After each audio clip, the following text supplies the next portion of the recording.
Let's start looking at the different steps that we use in data cleaning.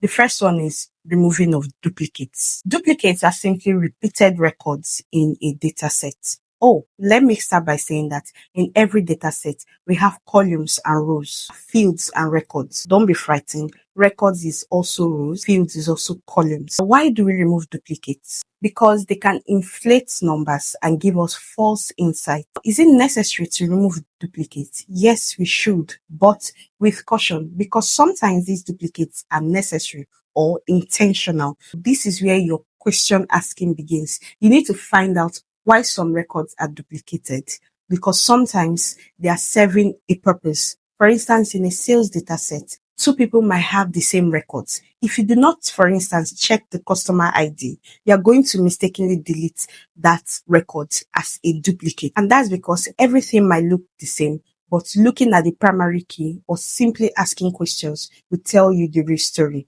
Now, how do you do this? In Excel and Power BI, you can simply remove duplicates from any of the menus. You have to play around with your tools and find it there.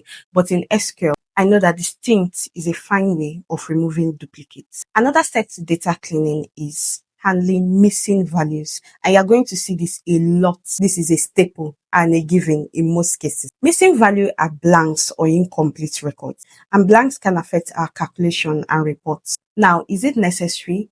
Absolutely. Without those blanks being filled, sometimes you'll not be able to tell the full story.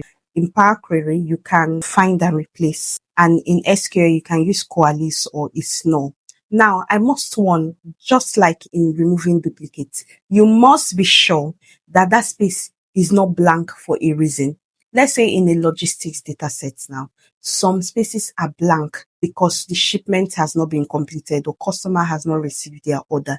If you delete that, you've deleted a very vital information in that data set. As usual, ask questions. As a data analyst, you must never be afraid of asking questions.